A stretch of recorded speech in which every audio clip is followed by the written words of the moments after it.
This week on Your Newsroom, October is Breast Cancer Awareness Month. We highlight one sorority's fight to educate the public and raise money while doing it. The university's museum is back open. Our cameras bring you an inside look at the newly renovated space.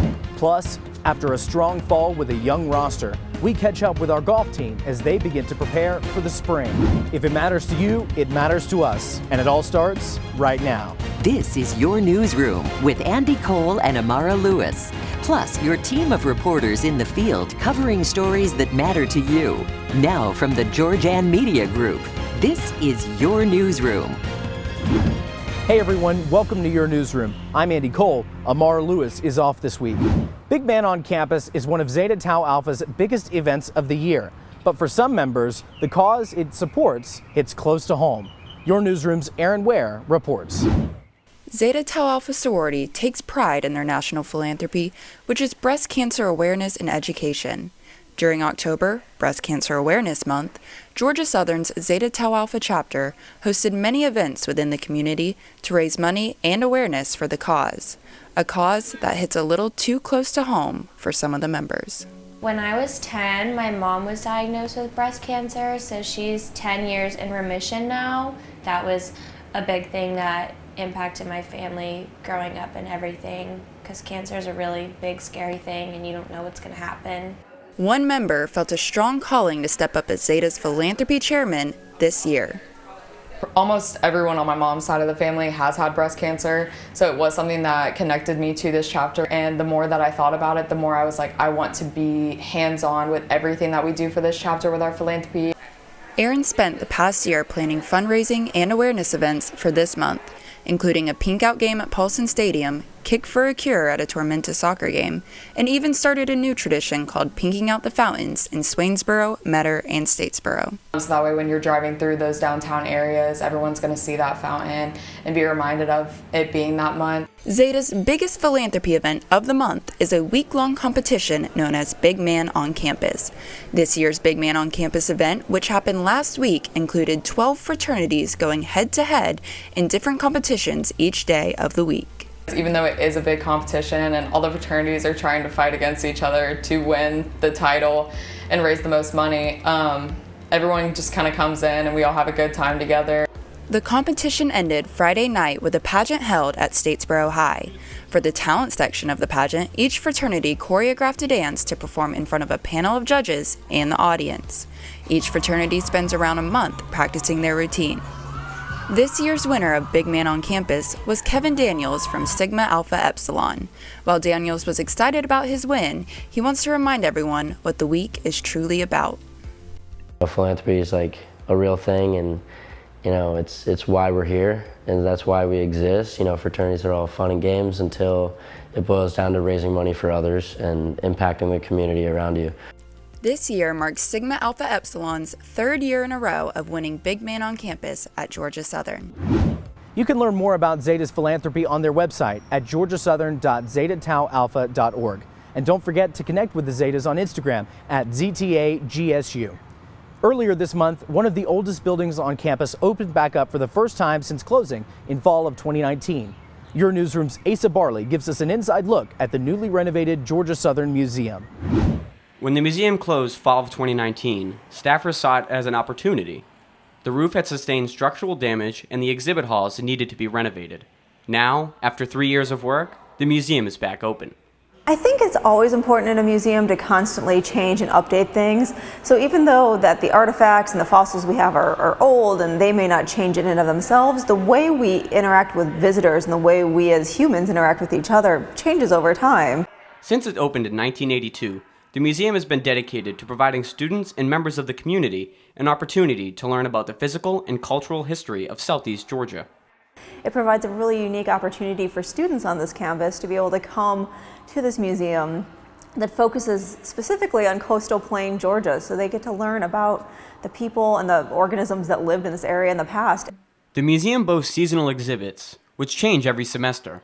Saints and Sinners, Salvation and Damnation in Latin America is what is currently on display. The exhibits hope to showcase research done by professors covering different topics that extend beyond Georgia's coast. It highlights a lot of indigenous traditions, as well as early Spanish traditions and how those melded over time. It's a fantastic exhibit. I recommend everyone to come and see it. While inside, student employees are there to help guide and inform guests about what is on display. Telling them about the exhibits and stuff, and right now we're learning all of the different exhibits, like we're getting trained in them so that way we can give more in-depth tours. After the time away, those that work in the museum are eager to see new faces experience the hard work that has gone into the renovations. We just want you to come in. We have so many neat things to see. We've missed you. We're looking forward to seeing you, and yeah, just come by and see it for yourself. That's the best way to experience the museum. Come visit the Georgia Southern Museum, open on Tuesdays to Fridays from 9 to 5 p.m. and on Sundays 2 to 5 p.m. Reporting to you from Sweetheart Circle, I'm Asa Barley. Men's golf wrapped up their fall schedule last week. They finished strong, placing 4th out of 15 teams in the Bank of Tennessee Collegiate Tournament. Your Newsroom's Justin Helms hit the greens with the team. This is head coach Carter Collins' 8th season leading the Eagles golf team. With new players, the team had a rough start to the season, but continued to improve as time went on. The biggest thing has just been gaining experience. Putting them in tournament situations has been very important for us, and all 4 of our freshmen have found starting roles so far this semester. One of those freshmen is Hogan Ingram, who currently holds the 3rd best stroke average on the team. His teammates are part of the reason for his seamless transition to college. I think in high school you don't learn as much from other players, but here everybody's great players. They've all earned their spot here. The ability to learn from everybody is a huge part. The dynamic to the team has changed a lot from past years. Now with over half the team being underclassmen, Wilson Andrus used his 4 years of experience to be a leader this fall. 2 leaders in the team that just left last year, Jake Maples and Brett Barron, and we learned a lot from them. So we know how to encourage the freshmen, how to teach them how things work around here and stuff. Even though golf is a very individual sport, Andrus feels that the more the team became comfortable with each other, the better they played. And the team's definitely growing and learning about each other. So that's kind of reflecting in our golf, I would say. Reporting to you from the Benet Ramsey Golf Facility, I'm Justin Helms. To keep up to date with our golf team, you can follow them on Instagram at Georgia Southern Golf. Continuing Amara's series highlighting the Divine Nine fraternities and sororities, we're spotlighting Phi Beta Sigma Fraternity Incorporated. Phi Beta Sigma Fraternity Incorporated was founded on January 9, 1914 on the campus of Howard University by 3 honorable men. The fraternity was founded on the principles of brotherhood, scholarship, and service. They wanted the fraternity to be viewed and used as an entity of the community. Hence their motto is a culture for service and service for humanity. Being a man of such a prestigious organization means being held to a higher caliber or to a higher degree. Definitely setting an example for those watching you and those who's going to come after you as well. Georgia Southern's chapter, Pi Rho, was chartered on the Statesboro campus in 1987. They conduct service events on and off campus that follow the fraternity's initiatives, such as Bigger and Better Business, which promotes black businesses. The Pi Rho chapter meets this initiative by hosting an ongoing event called Fresh Cuts, where they promote local barbers and allow men to show up and get their hair cut for free. We host a lot of community service events off and on campus, such like a campus cleanup.